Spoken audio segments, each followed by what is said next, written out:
dahil sina Senator Panfilo Lacson, Senator Rodante Marcoleta muling nagkainitan sa Senado dahil po yan sa Senate Blue Ribbon Committee report may kaugnayan sa umano'y maanomalyang flood control projects. Kaugnay niyan may report si Bombo Angelo Aganan. Muling nagkainitan sa plenaryo ng Senado sina Senate President Pro Tempore Panfilo Ping Lacson at Senator Rodante Marcoleta matapos questionin ni Marcoleta ang kawalan pa rin umano ng pinal na committee report ng Senate Blue Ribbon Committee kaugnay ng investigasyon sa mga umano'y anomalya sa flood control projects sa bansa. Buwelta naman ni Lacson na siyang chairman ng nasabing komite, nabigyan na umano ang bawat senador ng initial report na may kanya-kanyang kopya at watermark mula sa kanyang opisina. Git ng senador, ginawa ito upang maiwasan ang pagkalat o pag-leak ng dokumento tulad ng nangyari sa naunang draft report ng komite. Ngunit ayon kay Marcoleta, may mga mahalagang detalye o manong kulang sa report, kabilang ang ilang pangalan na dapat ding nabanggit sa investigasyon. Pinunto din ng senador ang hindi pagpapatawag ni Lacson sa ilang mga umano'y sangkot sa anomalya na matataas na opisyal ng gobyerno, katulad na lamang ni dating Undersecretary Adrian Bersamin at dating House Speaker Martin Romualdez. Kaya nga pong nakasulat doon sa transcript, tungkol nga po doon sa binanggit niya sa plenary na pangalang Adrian Bersamin. Paano nga pong mababanggit doon, Mr. President? Hindi nga niya pinatawag Samantalang dapat niyang ipatawag, siya mismo ang nag-highlight. Ang dami pong tumuturo sa pangalan ni Martin Romualdez. Inimbita po ninyo, hindi dumating, nakiusap ako, naimbitahan uli. Hindi po karaniwang pagnanakaw ang nangyari sa kasaysayan ng ating bansa.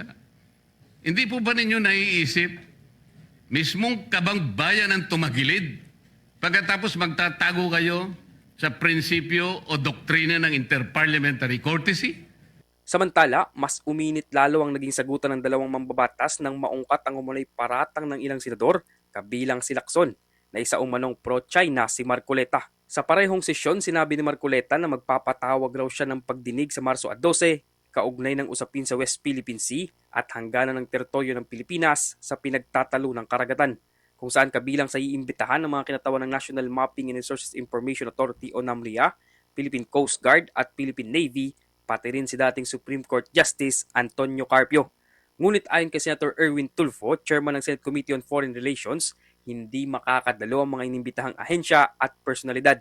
Dahil dito, sinabi ni Lacson na kinukumpirma umano ni Marcoleta ang isang bagay na hindi pa naman nakukumpirma. This morning, I have received a letter from the Department of Foreign Affairs citing that they cannot attend, including NAMRIA, Mr. Chair, and we have already written to the various chiefs of staff of the members of the Committee on Foreign Affairs.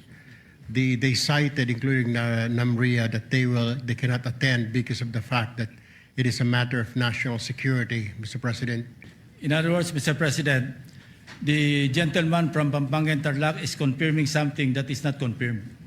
Sinubukan pang ipaliwanag ni Marcoleta ang nilalaman ng Administrative Order No. 29 at hayagang tinanong si Lacson kung alam niya ito. Sagot naman ni Lacson, hindi niya ito alam at tahasang sinabi na hindi rin siya interesado dito sapagkat ipipilit lamang umano ni Marcoleta na may karapatan ng China sa West Philippine Sea, bagay na aniyay ayaw niyang marinig. Dahil sa patuloy na sagutan ng dalawang senador, nakailang beses din kinailangang suspindihin ni Senate President Vicente Tito Soto III ang sesyon sa plenaryo.